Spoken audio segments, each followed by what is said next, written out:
Bem, pessoal, então hoje nós vamos começar o nosso outro capítulo sobre processamento paralelo, tá? Bem, antes da gente começar a falar sobre processamento paralelo, vamos vamos usar uma organização, né? Uma nomenclatura para a gente separar do que a gente está falando. Então nós temos aí, vamos classificar esses computadores paralelos em 4 categorias, de acordo com duas características. A primeira é se esse processador ele recebe uma sequência de instruções ou várias sequências de instruções simultâneas. Então, se ele recebe uma única sequência de instruções, significa que ele só vai conseguir rodar um programa de cada vez, né? Mesmo que ele faça um pseudo-paralelismo. Se ele recebe múltiplas instruções simultaneamente, significa que ele vai receber múltiplos processos para executar simultaneamente. A outra característica é se ele processa conjuntos únicos de dados, ou se ele processa múltiplos conjuntos de dados simultaneamente. Então, processar um único conjunto de dados significa que ele vai ter uma conexão com a memória, né? Um barramento com a memória e um barramento de dados, e esse barramento de dados vai trazer os dados, né? Trazer e levar dados da memória para o processador. Se ele tiver múltiplos fluxos de dados simultâneos, significa que ele vai ter vários barramentos de dados simultâneos, e aí ele pode fazer transferências múltiplas ao mesmo tempo. E aí a gente tem as 4 classificações: SISD, SIMD, MISD e MIMD. Tá? Eu vou apresentar cada uma delas nos próximos slides. Bem, o primeiro tipo, SISD, significa que é um único fluxo de instrução, um único fluxo de dados. Significa que ele é um processador que não é paralelo, não faz paralelismo, né? Então, os dados estão numa única memória, existe um barramento único de dados para o processador acessar, e esse processador ele tem um único fluxo de instrução. Então, significa que ele vai ter também um único barramento de instruções vindo da memória de instruções para ele processar. Tá? Então, seria um processador convencional que não faz paralelismo, um uniprocessador também chamado. Se ele é um SIMD, então ele tem uma única instrução, ou seja, um único fluxo de instruções. Imagina um único barramento de instruções que vem da memória para a unidade de controle, e aí a unidade de controle coloca o pipeline, faz aquela execução toda, mas é só é único, tá? Mas ele vai ter múltiplos barramentos de dados. Significa que ele vai poder processar vários dados simultaneamente. Tá? Então, cada elemento de processamento vai possuir uma memória de dados associada. Então, ele vai ter... Aí, quando a gente diz elemento de processamento, você pode entender como vários núcleos, né? Ou pequenos núcleos e tal. Ou várias unidades de lógicas aritméticas, tá? Que ele vai poder processar isso. E aí vem uma única instrução, mas aí essa instrução... cada instrução dessa aponta para vários dados, e esses dados são passados de uma vez só para as unidades de processamento. O exemplo mais clássico disso são os processadores que são feitos para trabalhar com vetores e com arrays. Tá? São processadores vetoriais. Esses processadores vetoriais, você pode imaginar que ele é capaz de executar instruções do tipo A igual B mais C, sendo que A, B e C são matrizes, por exemplo, né? Ou vetores unidimensionais, mas que são elementos não unitários, né? Então, você tem A igual a B mais C. É uma única instrução e ele vai executar isso de uma vez só. Sendo que ele vai na memória, como ele tem vários barramentos de dados, ele traz todo o vetor de uma vez, certo? E ele tem várias unidades de processamento, e aí ele processa tudo de uma vez. Tá? Esses processadores vetoriais, eles são antigos e são muito usados, mas são muito específicos, né? Para aplicações muito específicas. É um processador muito caro para você comprar para fazer operações só com vetores. Então, eles são muito utilizados em aplicações científicas que trabalham com cálculos matemáticos muito grandes, simulações, trabalham com previsão de tempo, previsão de reações químicas. Então, são computadores muito usados na linha científica. Com a popularização das GPUs e a criação de GPUs de propósito geral, ou seja, são GPUs que você pode programar praticamente do jeito que você quiser, essas GPUs, elas tomaram muito espaço desses computadores vetoriais, porque se tornaram versões de baixo custo, apesar de serem caras ainda, né, as GPUs, mas são muito mais baratas do que esses processadores vetoriais. Então, eles se tornaram uma possibilidade de você ter um processamento vetorial dentro do seu computador a um custo acessível. Né? Então, você pode pegar um computador, comprar uma GPU, colocar no seu PC e aí você tem um processador vetorial ali, né? Então, o que a GPU faz é isso, ela tem várias unidades de processamento dentro desse processador e cada unidade de processamento dessa tem um barramento de dados, tá? Que conecta com a memória e traz instantaneamente os dados. Então, se você tiver uma GPU com 1000 núcleos, significa que ela vai conseguir trazer 1000 elementos em um único ciclo de clock. Ele pega 1000 elementos da memória, faz a operação aritmética e depois escreve esses 1000 elementos de volta na memória, né? Uma coisa de cada vez. Mas ele vai fazer isso em um volume muito grande, por isso que ele consegue um desempenho assim extraordinário. Só concluindo aqui a parte vetorial, entretanto, essas GPUs, assim como esses processadores vetoriais, eles não são uma solução que serve para tudo, né? São uma solução que são muito úteis para casos onde os dados estão organizados em matrizes e em vetores.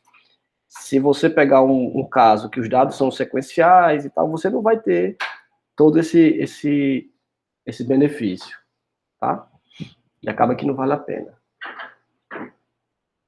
Bem, o outro caso é o MISD. Você tem múltiplas instruções, múltiplas sequências de instruções, mas você só tem um barramento de dados. Esse caso, ele está, né, na classificação por ser uma combinação possível, mas ele não faz sentido. Não tem aplicação prática. Não faz muito sentido você ter várias instruções diferentes que trabalham com o mesmo dado, tá? naquele momento. Então, torna que não faz sentido. O último tipo é o MIMD. O MIMD já são várias unidades de processamento, tá? Mas também várias unidades de controle. Tá? Então, se você tem um único fluxo de instrução, que é o caso do SIMD, né, esses processadores vetoriais, você pode ter só uma unidade de controle, e aí recebe as instruções, mas cada instrução processa muitos dados. O MIMD não, você tem várias unidades de controle que recebem várias instruções diferentes, ou seja, vários processos diferentes, né, uma sequência de instruções diferentes. Aí essas unidades de controle vão fazer todo o trabalho que a gente conhece, de codificar a instrução e tal, e vão buscar os dados.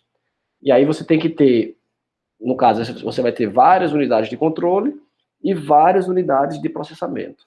Tá? Esse é o caso. Então, existem sistemas que a gente chama de SMP, que são os nossos processadores multicore, estão aí nesse grupo, SMP. Os clusters, que são computadores, que são agrupamento de vários computadores, para fazer um processamento paralelo, mas também distribuído, tá?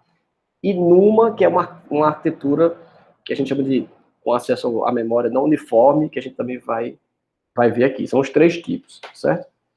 Então, a gente pode enxergar essa árvore de classificação. Então, aqui a gente tem o SISD, né, que são os uniprocessadores, não fazem paralelismo. O SIMD, aí a gente pode ter classificar em 2 tipos, os que trabalham com vetores, ou seja, unidimensionais, e os que trabalham com arrays, que aí são multidimensionais, certo? O MISD, que não nos interessa, porque ele não tem uma implementação, uma aplicação prática dele. E aí vem o MMD, que aí o MMD a gente pode classificar subclassificar de duas formas. Aqueles que têm memória compartilhada, ou seja, os processadores que estão lá, as unidades de processamento que estão lá, elas vão compartilhar a mesma memória. Você tem uma memória única, ou parte da memória é única, e esses processadores, eles colocam seus dados, suas instruções, ou parte delas, nessa memória que é compartilhada. Aí vem o exemplo do SMP, que é chamado de Symmetric Multiprocessor, porque tem esse nome porque você tem vários processadores e eles são simétricos, são cópias, né? São replicados. Que é o caso dos multicore. Multicore, você pega lá e você tem 4 núcleos, você tem 4 processadores idênticos, e eles acessam a mesma memória principal. Então, a memória principal é compartilhada. A parte da cache, geralmente L3, é compartilhada. E aí a cache L2 e L1 são dedicadas, né? São exclusivas de cada núcleo, tá?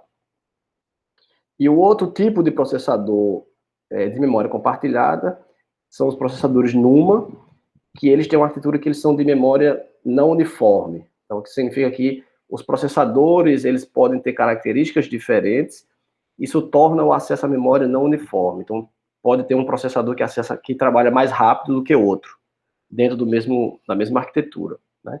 E aí isso gera consequências. Então, ter processadores simétricos tem vantagens que a gente vai discutir depois. E o outro tipo é se você tiver um sistema computacional com memória distribuída, não compartilhada.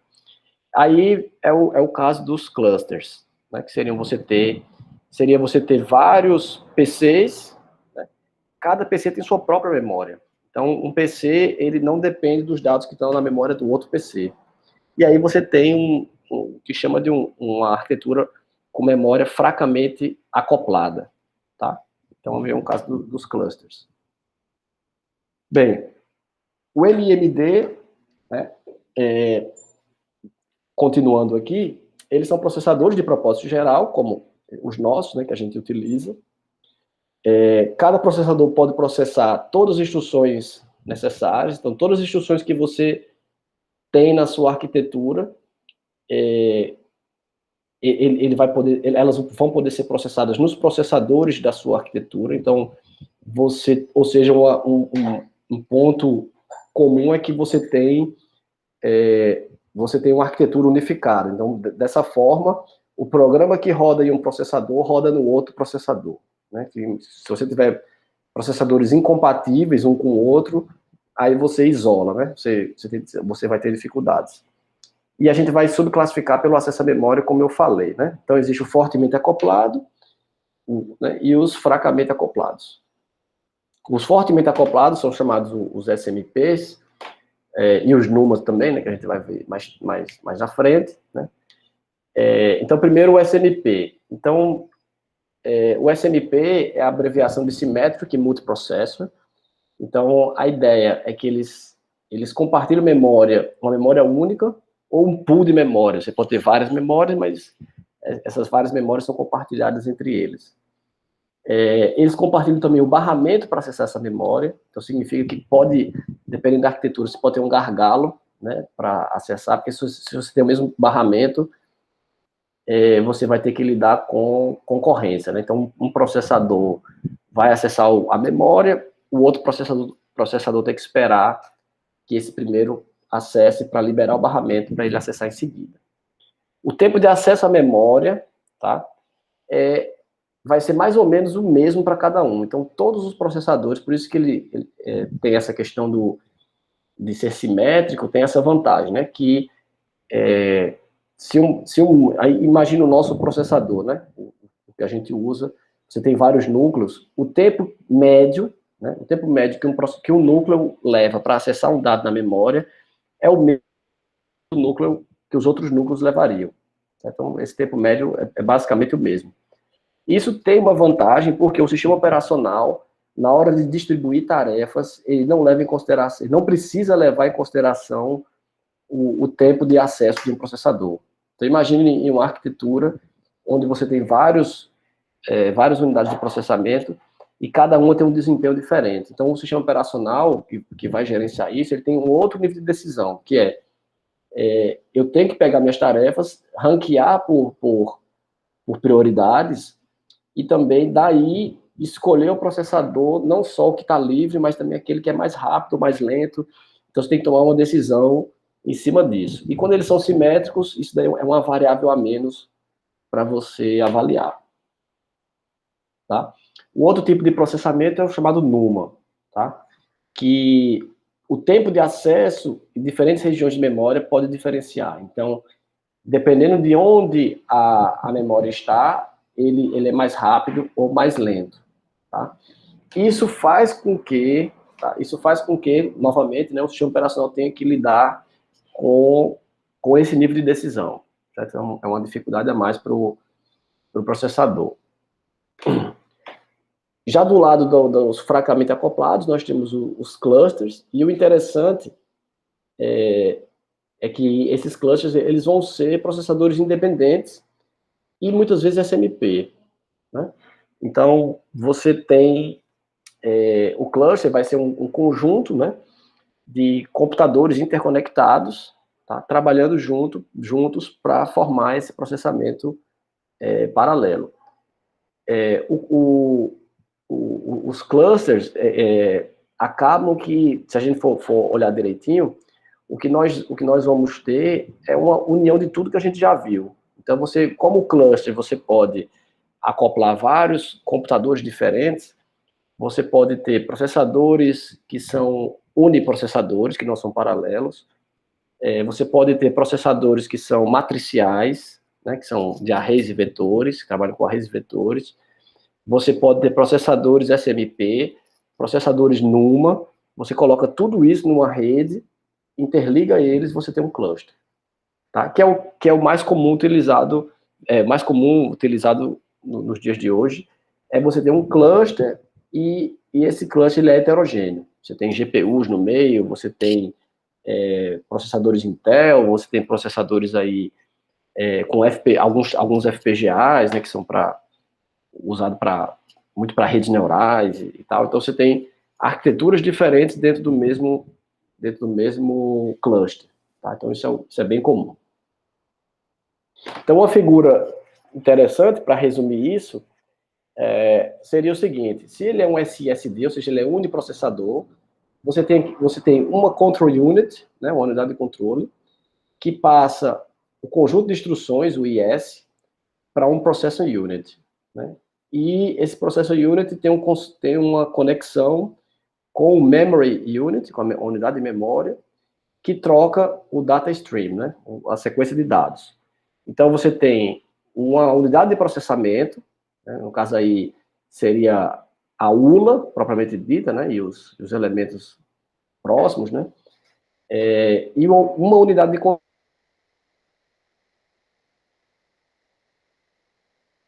paralelo, é o SSD.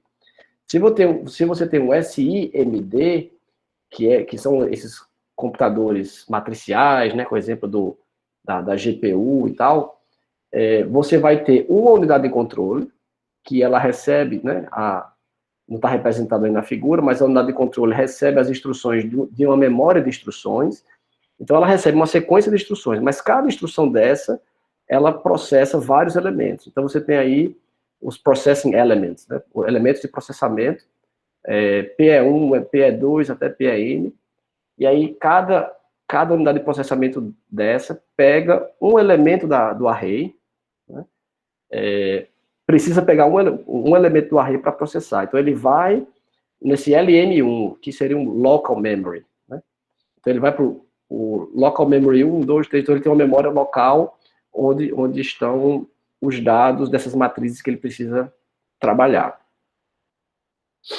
Se ele é um MIMD e de memória compartilhada, então significa que agora a gente tem vários núcleos, cada núcleo vai ter, eu estou falando núcleo, né, que é a nosso linguajar, mas não necessariamente eles podem estar em núcleo separado, poderia até estar no núcleo só, né?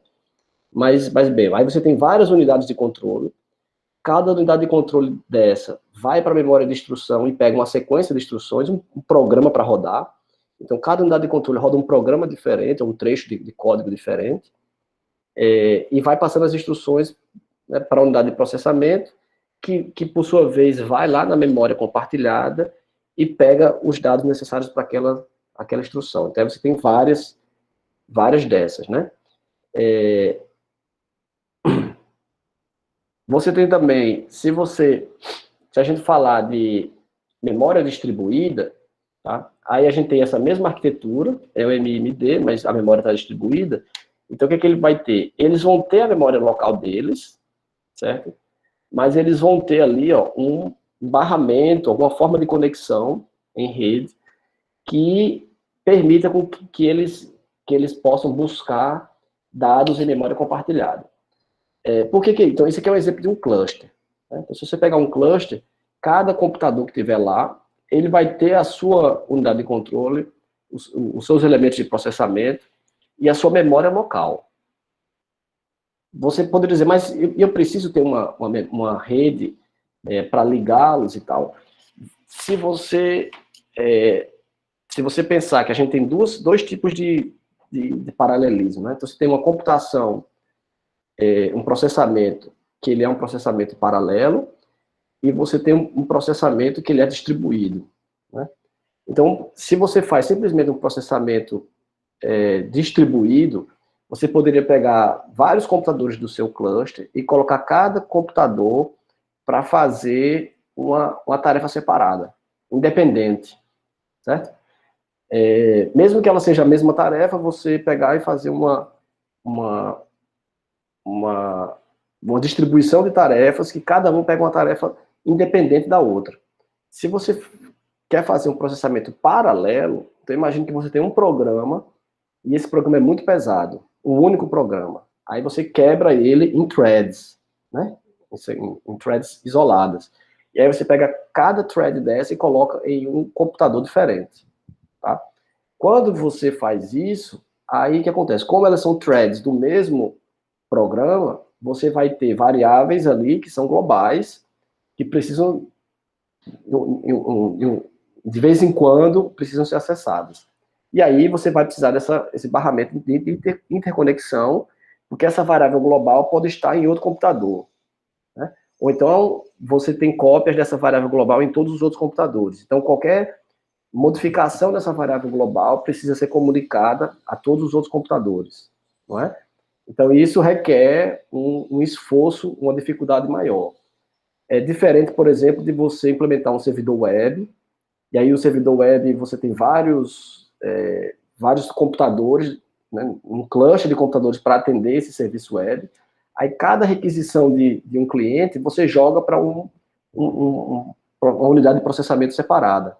Aí você vai ter várias unidades de processamento, mas todas rodando o mesmo código, mas em instâncias diferentes, né? Cada um instancia uma versão da rotina, né, de atendimento ao cliente, né? Atende a requisição do cliente lá, processa aquilo e devolve o resultado. Processa e devolve o resultado. Então, eles são independentes, né? Então, requer menos esforço do seu computador do que você fazer uma tarefa que ela é paralela, né? Então, isso aí é interessante vocês saberem. Bem, então, voltando aos processadores simétricos, SMPs, né, que, mais uma vez, eu digo, é bem característico os nossos processadores multicore são os exemplos mais clássicos, mais conhecidos. Eles têm algumas características, que são 2 ou mais processadores similares, de capacidade bem similar, né, comparável. Os processadores compartilham a mesma memória e os mesmos dispositivos de entrada e saída. Os processadores são conectados por barramentos ou outro tipo de conexão interna. O tempo de acesso à memória é aproximadamente o mesmo para todos os processadores. Todos os processadores compartilham esse acesso ao dispositivo de entrada e saída, ou através dos mesmos canais dedicados, certo? Ou dedicados para o mesmo dispositivo. Então, se você tem um computador, né, que tem vários núcleos, e você tem um disco rígido, eles vão compartilhar o acesso a esse disco rígido, certo? E aí pode tornar isso um gargalo, né? Dependendo do que você vai rodar. Todos os processadores, eles são capazes de executar o mesmo conjunto de instrução, ou seja, as mesmas funções, o mesmo código que for compilado e roda em um, roda no outro. Isso torna eles simétricos, né? E são controlados por um SO que é integrado, ou seja, integra todo o processamento, um sistema operacional único.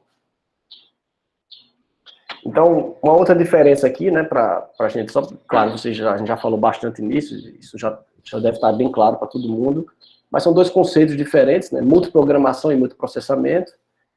O primeiro caso é o caso de multiprogramação. Multiprogramação é aquele pseudo-paralelismo que o processador faz junto com a ajuda do sistema operacional, que é o de permutar a tarefa. Então, ele coloca uma tarefa, ele roda uma tarefa no processador 1, roda uma outra tarefa no processador 2, volta para a tarefa do processador 1, né? No processo 1, quer dizer, né? Roda um pouquinho do processo 1, um pouquinho do 2, um pouquinho do 1, um pouquinho do 2, um pouquinho do 3, em momentos diferentes, e aí dá uma sensação de paralelismo. O multiprocessamento, não. Você tem vários núcleos, várias unidades de processamento, e os processos rodam, de fato, simultaneamente em unidades diferentes. Quais são as vantagens de você ter um computador paralelo simétrico, né? Um SMP?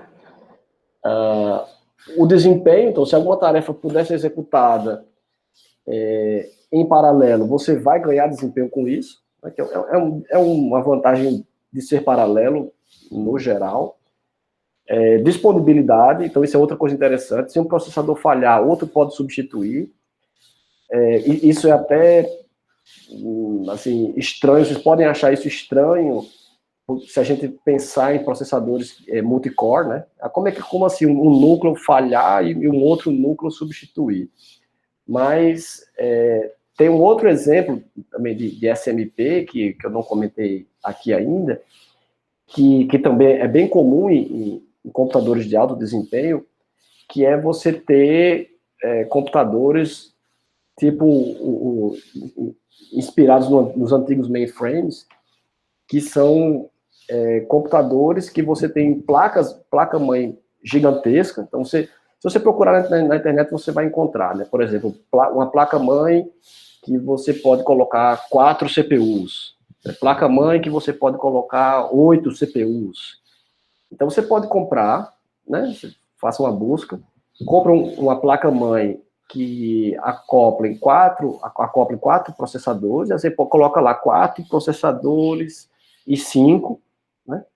E eles colocam, e aí você vai, claro, né? Você vai ter que ter toda uma, não muitas vezes essa placa é muito grande, não fica em gabinetes, elas ficam em lâminas, e você coloca tipo um estante, né? Uma estante que você encaixa essa placa como se fosse uma gaveta, né? E encaixa, e na parte de trás dela tem as conexões, você conecta. Então você coloca uma lâmina e pode colocar várias nesse rack, né? Que chama.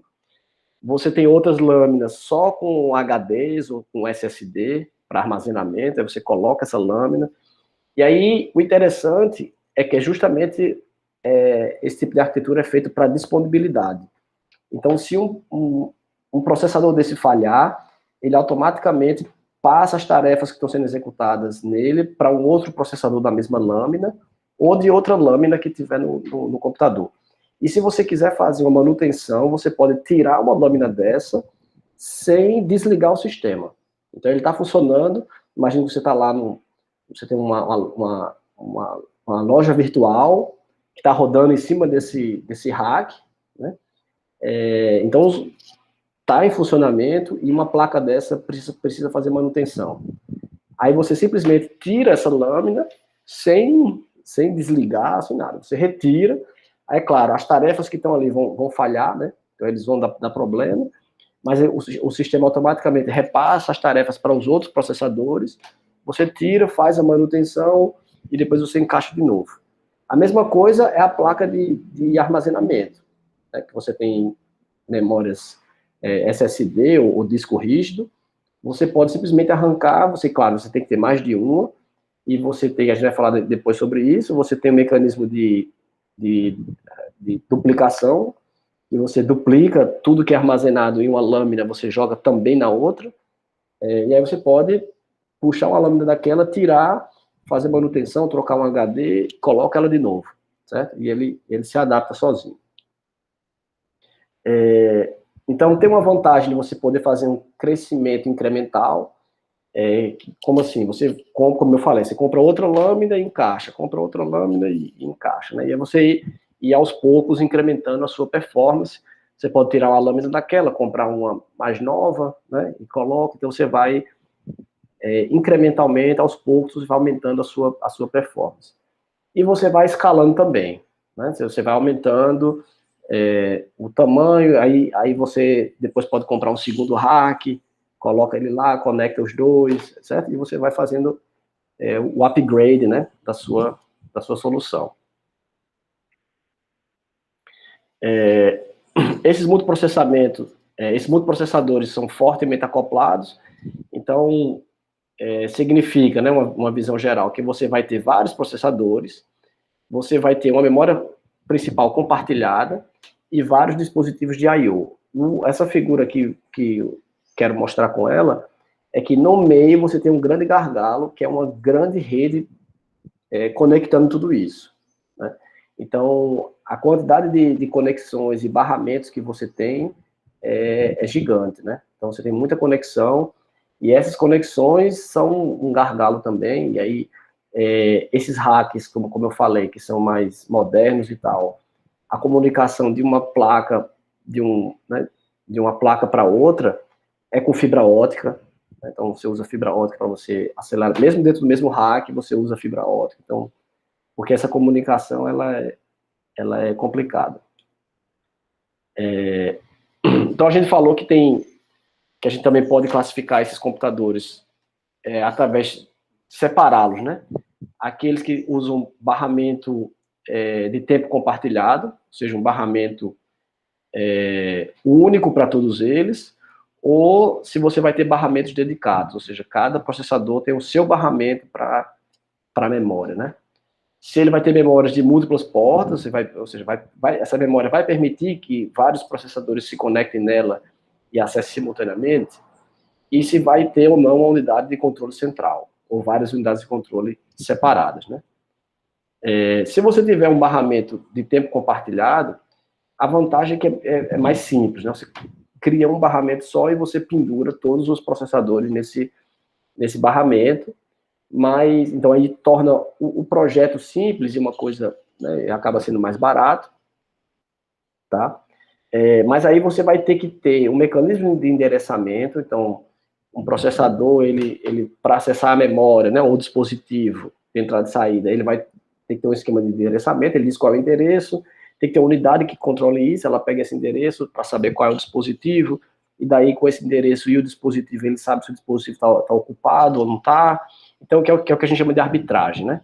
Aí essa unidade de controle do barramento, ela vai fazer essa arbitragem, vai saber se está livre, se pode acessar agora ou depois, e aí faz um compartilhamento do tempo. Então, se vários dispositivos vários processadores solicitam acessar um dispositivo de entrada e saída ao mesmo tempo, ele vai vai permitir um e vai negar os outros, mas na hora que ele nega os outros, ele também coloca numa fila, e aí quando um processador termina de acessar, ele chama o próximo da fila, aquele termina de acessar, ele chama o próximo, e aí vai fazendo essa gerência, né? E é claro que isso tem um impacto considerável no desempenho, tá? Então, isso acontece quando você vai ter múltiplos processadores. Então, a disputa, né, é entre múltiplos processadores e múltiplos módulos de entrada e saída. Então, porque você tem a disputa dos processadores querendo acessar os dispositivos de entrada e saída, e os dispositivos de entrada e saída querendo acessar a memória, né? Então, isso aí se você cresce muito a quantidade de dispositivos, você tem que partir para outra solução, que a gente vai ver daqui a pouco. Então, uma solução de barramento compartilhado é essa. Você tem um barramento ali compartilhado, você tem vários processadores, e você tem uma única memória principal, e você tem vários dispositivos de entrada e saída. Então, Pode acontecer de o dispositivo de entrada e saída querer pegar um dado na memória, mas os processadores também vão querer pegar dados na memória, então tem que ter uma gerência sobre isso. Como eu falei, é uma implementação simples, vai servir muito bem se você tiver poucos dispositivos, poucos processadores. Se essa tua arquitetura, você cresce demais a quantidade de núcleos, cresce de processadores, né? Cresce também a quantidade de dispositivos, aí barramento compartilhado começa a ser um problema. Existe também as arquiteturas que criam diferente, que é o que os nossos PCs geralmente fazem, né? Tem 3 níveis de barramento. Tem um barramento de sistema, que são os processadores para acessar a memória. Aí você tem um segundo barramento, que são para os dispositivos acessarem memória. E tem um terceiro barramento, que é para dispositivos de menos privilégio, menos importantes acessarem memória. Você tem que ter uma hierarquia de 3 níveis de barramento, né? Pelo menos. Então, a vantagem é que é simples, esse tipo de barramento é simples, é flexível, porque você pode simplesmente mudar a arquitetura, avançar, evoluir essa arquitetura. Para evoluir, você só precisa pegar um novo processador e plugar no barramento, ou um novo dispositivo de entrada e saída e plugar no barramento, né, no projeto do chip. Você não precisa fazer muita coisa. E tem uma confiabilidade muito boa, né? Então ele não dá, é difícil dar problema e dar defeito e tal. Acaba sendo uma solução barata, né?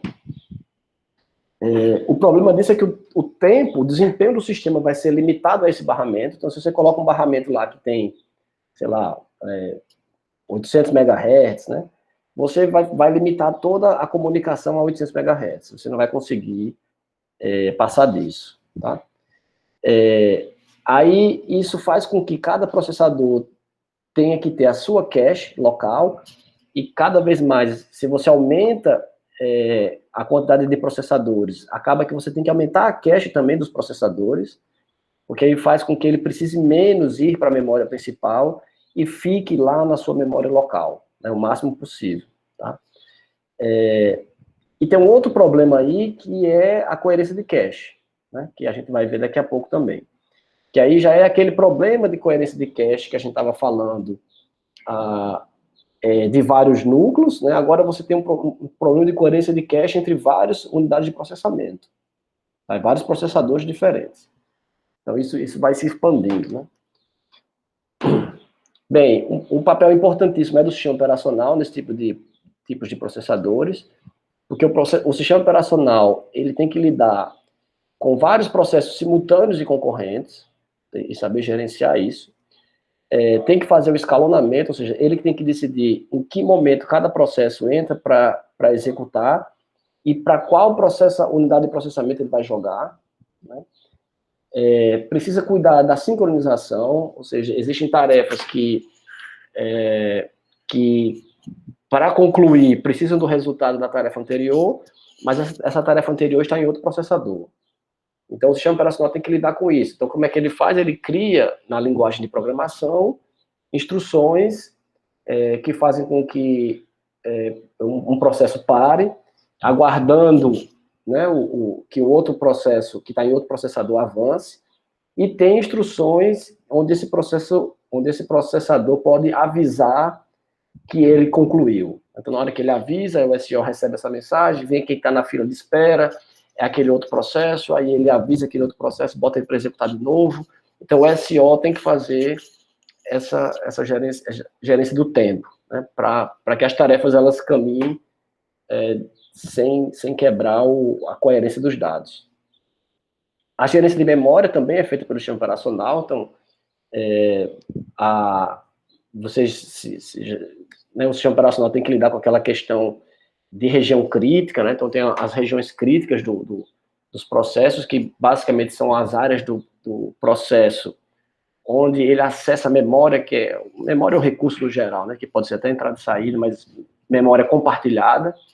Então, um processo quer acessar uma parte da memória que é compartilhada entre outros processos, o sistema operacional tem que criar instruções para que permita que o programador avise, né, que vai, ou solicite que ele quer acessar aquela área, aí o sistema operacional vai checar se aquela área está sendo acessada por outro processo ou não, se não tiver sendo acessado, ele libera, se tiver ocupado, ele ele coloca o processo para esperar.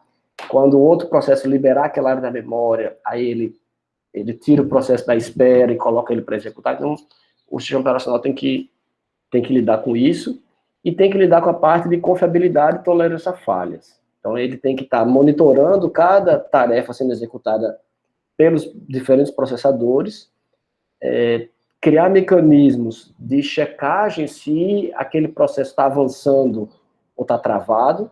Então, ele tem que ter um mecanismo que ele saiba diferenciar o que é um processador que está num loop muito longo e um processador que parou de funcionar. Então, ele tem que checar isso, e está checando de tempo em tempo, e ter mecanismo de tolerância a falhas, que é justamente aquilo que a gente estava falando, que é, se um processador ele travar, né, ou ele parar de funcionar, o sistema operacional tem que ir lá, pegar o processo que estava em execução, né, copiar para a memória de outro processador, copiar as variáveis de estado, se possível, né, em que situação aquele processo estava, colocar para outro processador para tentar colocar aquilo, tentar retomar a tarefa que estava naquele outro processador. E se não for possível, ele simplesmente mata o processo e começa o processo de novo em outro processador, como se estivesse começando do zero novamente, né? Então, o sistema operacional tem que lidar com isso. Então, o sistema operacional, que aí é um assunto que é bem interessante para vocês estudarem, uma coisa é você trabalhar com o sistema operacional convencional, outra coisa é você estudar e trabalhar com o sistema operacional distribuído, né, que vai lidar com esses tipos de problemas, tá? Bem, como eu falei para vocês existe o problema de coerência de cache, e aí a gente vai falar sobre isso, e também sobre um protocolo chamado MESI, tá? MSI.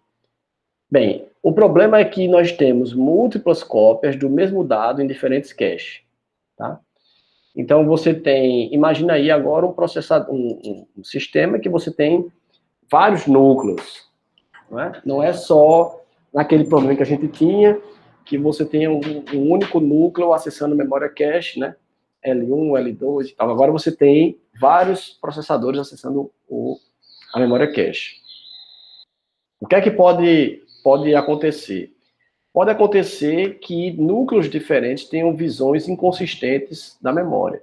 Por que isso? Porque a maioria desses sistemas, ou a gente pode dizer quase todos, utilizam a política de write back para escrever na memória. O que é que significa? Que um núcleo, quando ele modifica um dado, ele modifica só na cache L1 dele, né?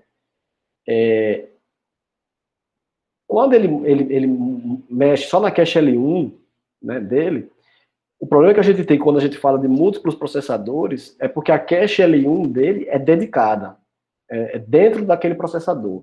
O outro processador tem a cache L1 e L2 dele também, né, trancados ali dentro do processador. Então, se um núcleo mexer com escrever dados só na cache L1 e L2, que são dedicadas exclusivas daquele processador, o outro processador não vai ter essa visão, tá?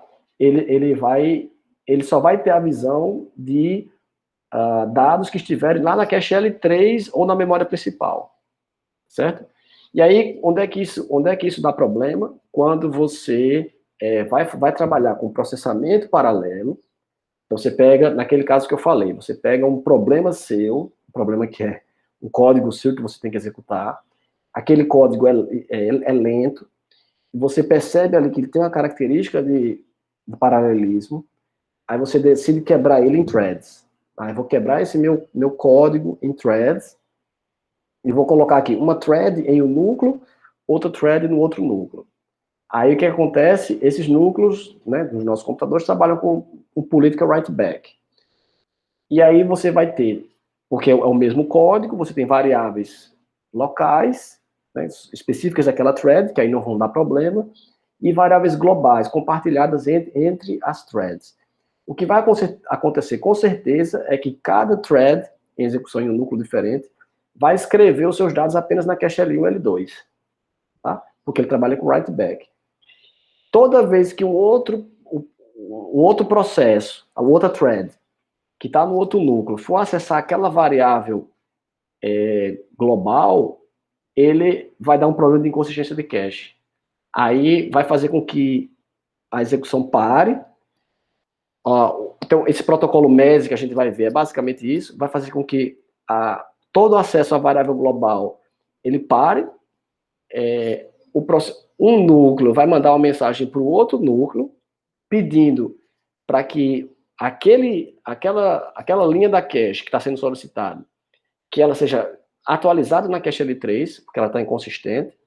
Aí o segundo núcleo para o que está fazendo também, pega a versão mais atualizada, né, que está na cache L1 ou L2 dele, copia na cache L3, avisa o processador de origem, aí o processador vai na cache L3, pega aquele dado e utiliza, certo?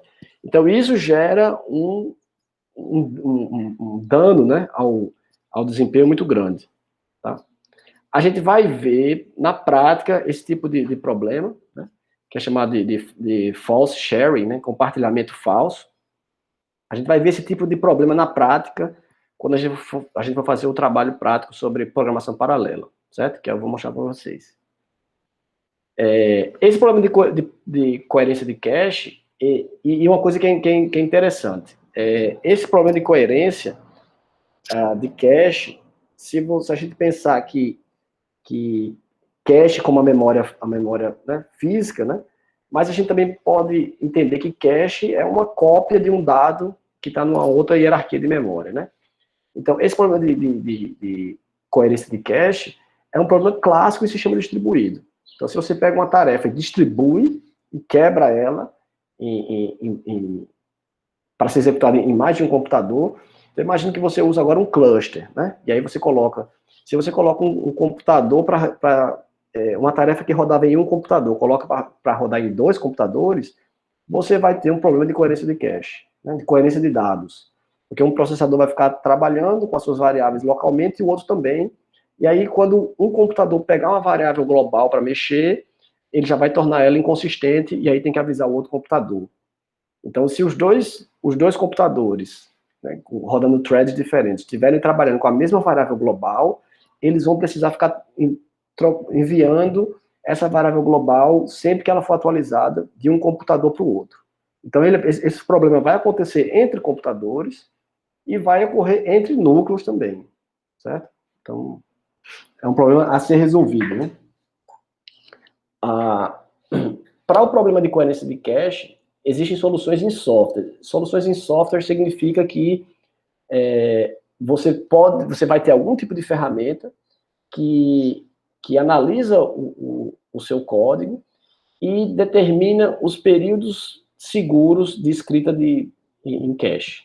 Então, seria semelhante a gente, aquele problema de regiões críticas, né, na hora de fazer a programação, e você colocar ali marcações no seu código, dizendo, olha, isso aqui é crítico, é uma variável global, então eu não quero que o outro núcleo acesse essa variável global agora, só depois que eu... Certo? Então você faz uma gerência sobre isso em código. Para isso, a sua linguagem de programação teria que permitir isso, e o SO teria que saber lidar com essas instruções. Então o SO que faria essa gerência. Então, você jogaria o overhead todo para o compilador, né? Então, o compilador analisaria o código e resolveria esses problemas de coerência de cache, tá?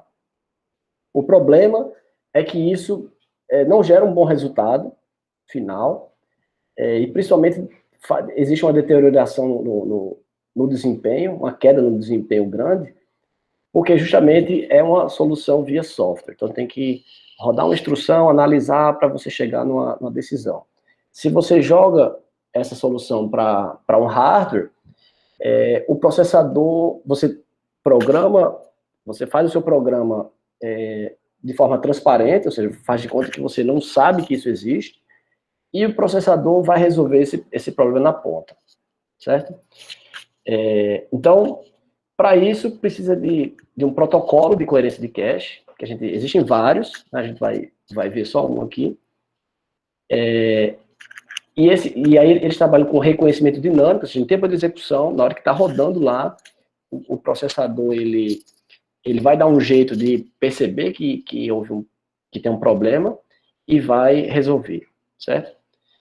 Isso torna o uso de cache bem mais eficiente, e a programação é transparente. Entretanto, né, então isso aqui é importante, significa que é transparente para o programador, significa que o hardware não vai deixar um dado ficar inconsistente. Não significa que o hardware vai manter o seu programa rápido, eficiente, certo? Significa que quando a coerência de cache ela é feita em software, significa que se você programar mal, os seus dados vão ficar inconsistentes, certo? E aí você vai usar dados que estão incoerentes entre núcleos, se você programar mal. Quando você coloca a solução em hardware, inexiste o problema é eliminado. Não vai existir casos onde o núcleo vai pegar um dado que está inconsistente, certo? Em relação ao outro núcleo. Isso vai estar resolvido. Não significa que vai ficar rápido. Aí é um trabalho nosso de programador conhecer esse problema e mudar o nosso código, programar de uma forma eficiente para que não haja prejuízo no desempenho, ou que seja reduzido, certo? Existem dois tipos de protocolos. Um é chamado protocolo de diretório e outro é chamado de protocolos Snoop. Tá? Bem, o protocolo de diretório significa que você vai ter uma espécie de um diretório mesmo, uma tabela, né? Onde naquela tabela, e aí você coloca essa tabela é colocada na memória que é compartilhada entre os núcleos, no caso, se for a nossa arquitetura, seria na cache L3, ficaria essa tabela, e cada vez que um processador ele vai acessar um dado que é compartilhado, ele vai lá no diretório e diz, olha, ele coloca lá na tabelinha, dizendo que ele modificou aquele dado que está modificou aquele dado que está na cache. Então, ele coloca nessa tabela. E aí, toda vez que um processador, um outro núcleo, for acessar um dado e ele é compartilhado, antes de acessar, ele vai lá na tabela e checa se ele está consistente ou não, certo? Aí, se ele tiver inconsistente, ele vai lá na tabela também, né? Na verdade, ele manda uma mensagem para o outro processador, então o outro processador vai lá, né? Manda o dado mais atualizado e marca no diretório que agora está tudo atualizado. Então, tem essa... O problema é que você gera uma centralização, né? Então, cria um gargalo que vai fazer com que aumente muito a quantidade de acesso dos processadores a essa cache L3, para ficar o tempo todo checando essa tabela, tá? Então, isso daí, esse protocolo de diretório, ele vai funcionar e vai se encaixar mais em sistemas de larga escala ou com interconexões complexas. Como assim? Se você, por exemplo, monta uma rede de computadores e faz um cluster usando a internet, né? Você pode fazer isso. Ou na sua casa mesmo, você pode pegar um switch lá, pegar vários PCs que você tem lá disponível, dos seus amigos, junta esses PCs, conecta no switch e monta um clusterzinho. E aí você vai rodar os seus programas paralelos. Quando você pegar um programa, como aquele exemplo que eu falei, um programa que é pesado e quebra em threads, e vai colocar cada thread em um processador diferente, em um computador diferente, você vai ter um problema de coerência, e aí como é que você resolve? Coerência de cache, coerência de cache em um cluster. Você vai ter que criar um diretório, né? Então, você vai ter que colocar... aí você determina que um desses processadores vai guardar o diretório e um desses computadores, e os outros computadores ficam requisitando o diretório desse computador para checar se as variáveis globais estão consistentes, e também para avisar quando eles modificarem essas variáveis globais. Isso daí, eu vou ter que fazer isso na mão, implementar um diretório e tal. Não, você não precisa. Se você instalar um sistema operacional para implementação de clusters. Vocês pegam, e geralmente é um Linux que foi adaptado, né, para trabalhar em clusters. Aí esse Linux ele vai ter uma versão para um computador que vai ser o gerente de tudo, e os outros computadores clientes. Então você instala essa distribuição nesses computadores, e a distribuição Linux vai implementar um diretório como esse, para poder gerenciar essas variáveis compartilhadas. Tá? A outra opção é um protocolo Snoop. Então, a ideia, Snoop não é, né, o mesmo nome, mas não é em homenagem ao desenho animado, né, do cachorrinho. É porque Snoop se não me engano, é farejar, né? Salvo engano. E aí, a ideia é xeretar, né? Então, um processador fica xeretando o que é que o outro está fazendo, certo? Então, qual é a ideia? E aí vai funcionar bem se você tiver tudo dentro do mesmo processador, né? Que você consegue implementar isso daí. Como você tem um barramento que é compartilhado para o acesso à memória, você coloca nesse protocolo para que o sistema de memória de cada processador, né, de cada núcleo, ele fique xeretando o que é que está passando pelo barramento de memória. Então, se um processador vai na memória compartilhada e pega uma linha de cache, o outro processador, a cache do outro local do outro processador fica sabendo, e aí pega e anota isso. Então, colocando em números, né, o núcleo 1 vai lá e pega um dado na cache, aí, na cache compartilhada, o núcleo 2 vai e anota. O núcleo 1 pegou esse dado na cache, né, para fazer alguma coisa com ele, né, pegou. Se ele escrever, então foi uma leitura, então o núcleo 1 fez uma leitura. Se o núcleo 2 escrever lá na cache, opa, o núcleo 2 escreveu na cache compartilhada. Então ele marca lá também. Então ele fica vendo o tipo de operação que é feito na cache, certo? Com isso, quando um processador for acessar um dado, então ele vai pegar um dado, ele sabe. Opa, eu vou pegar uma variável. Então ele olha na cache e diz, olha, está mexendo com essa variável, o núcleo 1 também está mexendo com ela. Então meu comportamento tem que ser diferente. Quando eu estou sozinho, eu sou o único a mexer na cache, eu tenho um comportamento. Que significa, quando eu sou o único a mexer com aquela linha da cache, né, com aquele bloco da cache, eu tenho um comportamento diferente, que é, vou poder escrever e ler sem me preocupar, porque eu sou o único que estou com esse dado em mãos. Se ele vai buscar um dado na cache e diz, olha, você está pegando esse dado, mas o outro núcleo também pegou. Aí você, opa, né? Tenho que tomar cuidado, porque se eu escrever, eu tenho que avisar para ele, né? E se eu for... e antes de eu ler, considerar isso autêntico, eu antes vou perguntar para ele. Ó, peguei aqui um dado, está com você. Você atualizou? Se ele disser, não, eu só estou lendo, né? Não atualizei. Então, o dado que eu estou na mão, ele é correto, ele está correto, está coerente. E aí eu continuo usando. Se eu escrever, né, se eu fizer uma modificação, aí eu vou chegar e vou dizer, quais são os núcleos que também estão lendo esse dado? Aí eu pego os núcleos que estão com o dado que eu modifiquei e eu aviso para eles, olha, vocês estão com esse dado aqui, ele acaba de ficar inconsistente porque eu acabei de mudar o valor dele. Aí manda isso para os outros núcleos. Tá? O que é que o núcleo faz, o que recebeu essa mensagem? Ele não vai pedir imediatamente a cópia atualizada dele. Ó, esse bloco da cache foi modificado por outro núcleo. O que é que aquele núcleo faz? Ele faz o seguinte, se eu for precisar desse dado, né, for fazer uma leitura, uma escrita nele, eu antes vou pedir a cópia mais atualizada para aquele núcleo lá, certo? Então é assim que vai funcionar. Então, uma forma, né, que esses protocolos trabalham é uma estratégia que ele chama de escrita invalidada. Né? Significa o seguinte, que você pode ter múltiplos leitores de uma mesma linha da cache, mas você só pode ter um escritor, certo?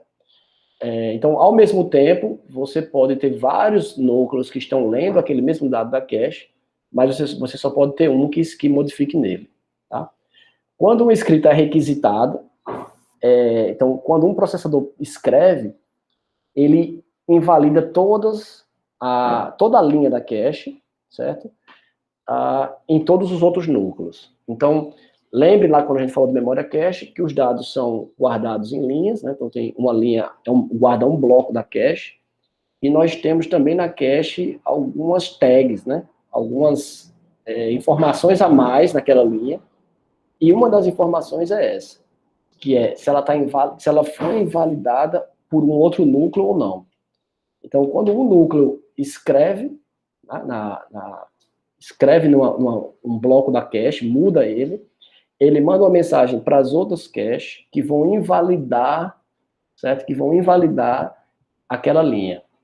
Então, para isso funcionar, para esse protocolo funcionar, só vai dar certo se as memórias cache tiverem comunicações entre si.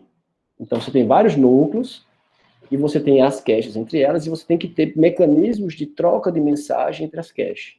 Porque aí elas ficam conversando entre si, né? Trocando dados entre si, certo? Então, o processador que estiver escrevendo nessa cache, ele vai ter acesso exclusivo a essa linha, tá? Enquanto ela não for requisitada por outro processador. Então, ele escreve, na hora que ele escreve, ele invalida essa linha da cache em todos os outros processadores, tá? E fica utilizando livremente aquela linha da cache. Se um outro processador agora solicitar a mesma linha de cache, aí ele vai ter que parar de escrever, né? Esse processador para de usar essa linha de cache, copia essa linha de cache para a cache compartilhada, no caso lá na L3, manda uma mensagem para as outras caches avisando que ele fez isso, e as outras caches vão lá e pegam o dado atualizado e avisam. Peguei. Aí ele continua trabalhando, certo? O problema que eu falei para vocês, que é chamado de false sharing, né, que é compartilhamento falso, está nesse problema de a linha da cache, ela guarda mais de um bloco, né? Desculpa, uma linha de cache guarda mais de uma palavra da memória. Então significa que se você, dando um exemplo, né, tem variável x, y e z no código, um núcleo, e x, y e z são variáveis compartilhadas. Se um núcleo está mexendo com a variável x e está escrevendo ali, e x é compartilhada, ele vai invalidar aquela linha da cache em todos os outros núcleos. E aí o que acontece? Pode ser que um processador esteja trabalhando com a variável x, o outro processador está trabalhando com a variável y. E você escreveu seu programa, declarou suas variáveis globais, e você tem a variável x, y, z, você separou em threads, e você corretamente diz assim, pensou, eu vou colocar essa thread para mexer com a variável x, e essa outra thread para mexer com a variável y, para não dar conflito. Não é? Para não ter disputa entre essas duas threads. Né? Você pensou corretamente. Entretanto, o que aconteceu? Aconteceu que x e y ficaram na mesma linha de cache. Tá? Na mesma linha. Quando um núcleo muda o valor de x, ele invalida a linha da cache em todos os outros núcleos. Aí ele, em contrapartida, ele invalida a variável x e todas as variáveis que estiverem na mesma linha. Então ele pode estar invalidando x no núcleo, mas invalida o y, z, que estão sendo usados nos outros núcleos. E aí o que acontece? Toda vez que ela for, um processador mudar a variável x, o outro processador que for ler a variável y, ele vai ter que buscar lá na cache L3. Na verdade, ele antes manda uma mensagem para aquele processador para ele parar de mexer com x, né? Que não adianta ele pegar se ele continuar mexendo com x. Para de mexer com x, ou seja, bloqueia aquela linha de cache. Então, se o código for precisar mexer em x, ele é travado. Então, ele fica travado. Vai no outro, copia para a cache L3, que é bem mais lenta, né? Copia a linha inteira para a memória, para a cache L3. Aí o outro processador pega a linha inteira da cache, tá? Que vai ter a variável y que ele quer. Aí se ele faz isso, ponto, agora tá ok. Mas se ele pegar e essa linha dele mudar o valor de y, ele já está automaticamente invalidando y, certo? Aí quando ele invalida y, e o outro processador é destravado, pode continuar. E ele vai ler o valor de x, ele é travado. Porque x foi invalidada, a linha da cache foi invalidada pelo outro processador que mexeu com y. Então, estão entendendo? Então, o que você tem? Você tem dois processadores, né, dois núcleos separados, um mexendo com x e outro com y, então deveria ser totalmente independente, mas eles caíram na mesma linha de cache e estão sendo invalidados o tempo todo. Certo? Então, isso aí é um problema que o compilador não vai resolver, O sistema operacional não vai resolver. Como eu disse, o processador vai garantir o seguinte, que você vai colocar o seu código e no final o código vai sair, o resultado vai ser consistente, certo? O valor de X e de Y vão ser concluídos corretamente, com os valores corretos. Não vai ficar furo, mas vai ficar lento, certo? Aí existem vários algoritmos, então o Pentium 2 e o Pentium, o PowerPC, né, que é esse processador da IBM, eles utilizam esse mecanismo de escrita invalidada, e aí o Pentium 4 e o nosso Core i são evoluções desse algoritmo. Um exemplo dele é um protocolo MESI, que tem esse nome porque cada linha da cache, ela tem 4 estados diferentes. Ou é modificado, ou é exclusivo, compartilhado ou invalidado, certo? Tem um diagrama aqui que mostra o que é isso, mas eu vou explicar para vocês que eu acho que fica mais fácil de entender. Então, quando um núcleo pega aquela linha da cache e nenhum outro núcleo está com ele, tá? Ele é exclusivo, tá? Então, ele está exclusivo. Então, ele é o único núcleo que está, naquele momento, trabalhando com aquela linha de cache. Então, aí ele marca lá e avisa a todos os outros que aquela linha lá está exclusiva com ele. Então, não tem problema, ele pode fazer o que ele quiser. Então, ele pode ler, certo? Se ele escrever aquela linha, e ele estando como exclusivo, ele muda. Eu estou exclusivo, mas agora eu escrevi, eu vou mudar o status dela para modificado. E avisa aos outros, olha, eu modifiquei, certo? Se ele tiver exclusivo, é o único processador que está mexendo com aquela linha. Ele não mexeu naquele dado ainda, continua como exclusivo. Se um outro processador solicitar aquela mesma linha de cache, na hora que ele pega aquela linha de cache, como ele sempre, os outros processadores ficam xeretando, ele sabe, né, que aquele outro processador foi lá na memória cache e pegou a mesma linha, ele atualiza. Não é mais exclusivo meu, é shared, ou seja, compartilhado. Tem um outro núcleo que está lendo a mesma linha de cache que eu, certo? Então, estão lendo a mesma coisa.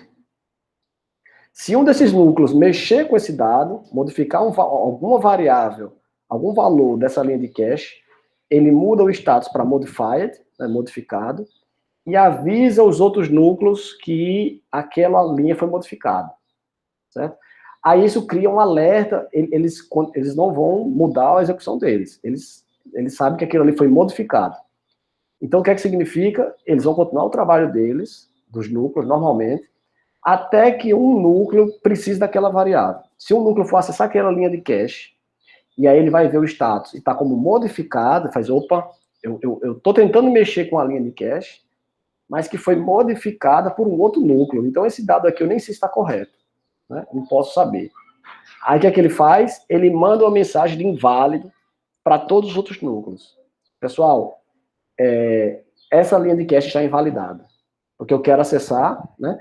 Por que ele faz isso? Porque quando ele manda invalidado, faz com que todos, que bloqueie aquela linha de cache, nenhum processador mais pode escrever nela, certo? Porque veja só, se um núcleo modifica uma linha de cache, né, um dado está na linha de cache, avisa todo mundo e ninguém reclama, né, nenhum processador pede acesso àquela linha de cache, significa que se ele for modificar uma segunda vez, ele pode. Então, um loop lá que pega uma variável e faz x mais mais. Então, ele pega o valor de x, incrementa e diz lá, modifiquei. Ninguém reclamou, entra de novo no laço, incrementa de novo. Entra de novo no laço, incrementa, e vai trabalhando com aquela variável. E vai modificando ela várias vezes, porque ninguém está precisando dela, certo? O primeiro núcleo que ele disser, agora eu quero o valor mais novo dessa linha de cache. Né? Ele não sabe qual variável foi modificada, né? Eu quero o valor mais novo dessa linha de cache. Aí ele invalidou. Então precisa mandar uma mensagem para que esse núcleo que está naquele loop pare de escrever. Entendeu? Aí ele para de escrever, opa, foi validado. Para de escrever, aí ele pega a linha, já que foi ele que modificou, ele pega o valor mais recente daquela linha de cache, copia para a cache lá compartilhada e avisa, pronto, pode pegar lá. E aí todo mundo pega, né, quem precisar pega aquela linha de cache com o valor atualizado, tá certo? Bem, aí isso aqui é a explicação que eu já dei, né? Então, múltiplos leitores e escritores, a palavra atualizada é distribuída para todos os processadores, alguns sistemas usam mistura dessas duas abordagens, porque tem duas abordagens, né? Que uma abordagem é você permitir múltiplos escritores, mas só um escritor. Outra abordagem é você ter múltiplos escritores e múltiplos leitores, né? Os nossos computadores usam mais essa abordagem de você ter, só permite que um processador escreva por vez, né? Se você permitir que vários processadores escrevam ao mesmo tempo, aí você vai ter que ter um mecanismo de comunicação muito mais complexo, né? Porque cada um que escreve, ele escreve e avisa, e ele não só avisa, ele tem que escrever e mandar o valor novo para todo mundo, né? Escreve e distribui novo valor, certo? Esse de múltiplos escritores e múltiplos leitores e um só escritor é mais simples, né? Você basta avisar que alguém escreveu, tá? Bem, aqui é um diagrama de estados que vai mostrar em que situação aquela linha de cache é mudada, de inválido para compartilhado, para exclusivo, certo? Então, mas é basicamente aquilo que eu expliquei para vocês. E na próxima aula a gente vai, eu vou encerrar por aqui, mas na próxima aula a gente vai entrar numa análise mais quantitativa, né, uma discussão mais sobre como o desempenho desses processadores paralelos, desse processamento paralelo, pode ser influenciado, né, para o bem ou para o mal. Mas o que é que pode melhorar com o desempenho, o que é que pode melhorar com o processamento paralelo e quais as limitações que fazem com que esse processamento paralelo não consiga o desempenho desejado, tá certo?